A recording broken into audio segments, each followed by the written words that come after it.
मराठा समाजाले आरक्षणाले आमचा अजिबात विरोध नाही। सध्या ओबीसीचा प्रश्न जिकारीचा झाला आहे आणि आपण बोलायला पाहिजे। पण मी पहिलेच म्हणलं का ओबीसी थोडासा मुर्दाड आहे आमच्या विदर्भातला, बरोबर नाही का? आणि याले जागू करू करू मी थकून गेलो। डॉक्टर बाबासाहेब आंबेडकर म्हणते का भारतातला ओबीसी हा झोपलेला सिंह आहे, ज्या दिवशी जागा होईल त्या दिवशी सरकारला प्रशासनाची जागा सुधारणार नाही। पण या झोपून असलेल्या जागा करण्याचे प्रयत्न आमच्या स्तरावर चालू आहे आणि हा कार्यक्रम ओबीसीचा होता। ओबीसीच्या लोकांना आपले आरक्षण कायम राहिले पाहिजे आणि सध्या जो शिक्षा चालू आहे का मंडल कमिशन मध्ये का आम्ही 52% आणि आरक्षण केवळ 19% महाराष्ट्राच्या तुलनेला केंद्रात 27% आरक्षण आहे। तर प्रत्येक राजकीय पक्ष आपल्या पक्षाची पोळी भाजून घेण्यासाठी आपला वापर करते आणि 1947 पासून म्हणजे राज्यघटना लागू झाली तेव्हापासून कोणच ओबीसीचा मुद्दा उचलला नाही। काका कालेकर कमिशन नेमलं, त्याच्यानंतर मंडल आयोग आलं, पण मंडल आयोग जेव्हा स्थापन झालं तर मंडल आयोगाच्या शिफारशीसाठी जनगणना 1931 ची या देशात जातीनिहाय जनगणना इंग्रजांनी केली 1931 ले। या देशात ढोरं मोजते, डुकरं मोजते, गधे मोजते, वाघ मोजते, 4 वर्षानं दर 5 वर्षानं ढोरं मोजते, पण आम्ही किती आहे हे मोजल्या जात नाही। आणि म्हणून दवडीत 1 भाकर आहे आणि खाणारे पहिलेच 10 आहे, त्याच्यात जर पुन्हा 5 वाढले तर ते कोणाच्या वाटेल येईल हा प्रश्न आहे। म्हणून आपला मुद्दा हा आहे का मराठा समाजाले आरक्षणाले आमचा अजिबात विरोध नाही, पण तुम्ही आमच्या दवडीतच भाकर एकच आहे आणि खाणारे 10 आहे, तुम्ही सेपरेट आरक्षण मागा, आम्हाला त्याचा सपोर्ट आहे, आम्ही सपोर्ट घेऊन। पण याच्या पहिले आपल्याला जर आरक्षण मागायचं असेल तर संवैधानिक मार्गाने मागता येईल, कोणाचे घरं जाळून, कोणाचे दुकानं जाळून। आता मला एक काल बीडचे व्यक्ती भेटले, त्याचं 4 करोड रुपयाचं हॉटेल जाळून टाकलं। असं असंवैधानिक मार्गाने आरक्षण मिळत नाही। डॉक्टर बाबासाहेब आंबेडकरांनी आरक्षण दिलं तर कोणताही रक्तपात न करता दिलं आणि आरक्षण मिळवायचं असेल तर आरक्षण मिळवण्याचा मार्ग संविधानच आहे, दुसरा मार्ग असू शकत नाही।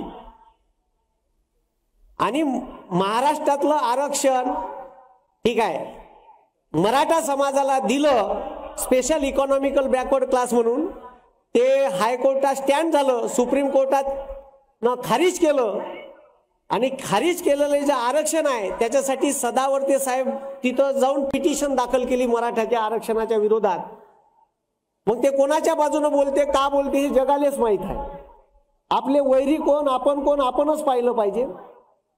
आणि ज्या काही गोष्टी आता घडून राहिल्या या महाराष्ट्रात आरक्षणाच्या बाबतीत, तामिळनाडूमध्ये 69% आरक्षण आहे, 69। आणि तिचा जर आरक्षणाचा डाटा पाहिला तर तामिळनाडू सरकारनं जर आरक्षण दिलं तर 69% आरक्षण आहे, 41% 69% नेलं। ओबीसीले 30% आरक्षण आहे, अति मागास प्रवर्गाले 20% आहे, एससीले 18 आहे, एसटीले 1 आहे आणि त्याच्यात ईडब्ल्यूएसचं 10 यार्ड झालं। असं 80% आरक्षण तामिळनाडूमध्ये आहे। महाराष्ट्र सरकार आपल्या सोबतच आपल्याचे भांडणं लावून राहिले आणि आपल्या सत्तेची तिजोरी बरोबर शेकून राहिले। आपल्याला हे कळून नाही राहिलं, मराठा बांधवाले नाही करून राहिलं, ओबीसी बांधवाले नाही करून राहिलं, तर आपला राजकीय फायदा कसा करून घेणं चालू आहे। म्हणून आपली मागणी असली पाहिजे काय आमचं जे आरक्षण आहे ते आमचं राहू द्या, तुमच्या आरक्षणाला आमचा विरोध नाही। 2015 ले महाराष्ट्रभर मराठा समाजाचे मूकमोर्चा झाले, तर विदर्भात फारसा काही मराठा समाज नाही, 1-1.5% इकडं असन तर असन, पण मात्र इथं जे मूकमोर्चे निघाले वर्धे, चंद्रपुरात, अमरावती, नागपुरात, तर त्याच्यात विदर्भातल्या कुणब्यानं आणि विदर्भातल्या ओबीसीनं मूकमोर्चे काढले। म्हणून मराठा समाजाला हे समजायला पाहिजे का आम्ही तुमच्या सोबत आहे, आमचं तुमच्याशी वैर नाही आहे। पण जो मुद्दा सत्तेत असलेलं सरकार आपल्यामध्येच भांडण लावायचं आणि येणाऱ्या राजकारण बरोबर 2014, 2019, 2024 मराठा आरक्षणाचा मुद्दा आला आणि छत्रपती शिवाजी महाराजांनाही सांगितलं, छत्रपती शिवाजी महाराजांचं स्वराज्य निर्माण करण्यात ओबीसी होते, 18 पगड जाती, 12 बलुतेदार यायले घेऊन हे स्वराज्य निर्माण केलं. म्हणून आपल्या महाराष्ट्रात जर आरक्षण द्यायचं असेल तर आपल्याला हे प्रूव्ह करून सांगायला लागेल आणि हे शासनच करू शकते सुप्रीम कोर्टात का हे अति मागास जाती आहे, याचं आरक्षण कायम राहिलं पाहिजे. आणि आमचं पहिली मागणी राहील ओबीसी समाजाची का आमची जातीनिहाय जनगणना झाली पाहिजे, आम्ही किती आहे हे सांगा, मग आपल्याला याच्या उरावर सुप्रीम कोर्टात बसता येते. पण आम्ही किती आहे हेच आपल्याला माहित नाही. 1931 ला आकडेवारी जाहीर केली. आम्हाला केवळ आरक्षण शैक्षणिक संस्था आणि नोकऱ्यात चालणार नाही, तर आम्हाला देशाच्या संसदेत म्हणजे लोकसभेत आणि विधानसभेतही आरक्षण लागेल.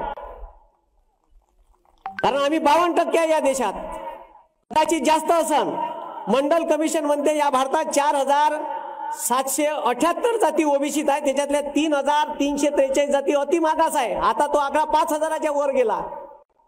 आणि म्हणून आमची संख्या किती आहे, संख्येच्या प्रमाणात आरक्षण द्या, जेवढे जे आहे त्याला द्या, आमचा काही विरोध नाही. पण आम्ही 52 भरत असन 54 भरत असन तर तेवढं आम्हाला द्या. म्हणून घटनेच्या नियमात राहूनच आरक्षण भेटते. लोकांचे घर ठीक आहे, लोकांचे घर जाळून आपल्यातच भांडण लावून आरक्षण मिळत नाही, संवैधानिक मार्गाने आरक्षण मिळते. माझं एवढंच म्हणणं आहे. ठीक आहे, म्हणून आपण आपल्या आरक्षण आपल्या बांधवाचं वाचू शकलो पाहिजे. ठीक आहे, ओबीसींना जेवढं आरक्षण आहे तेवढं अजून वाढ झाली पाहिजे, एवढीच मागणी मी या विचार मंचावर करतो. धन्यवाद.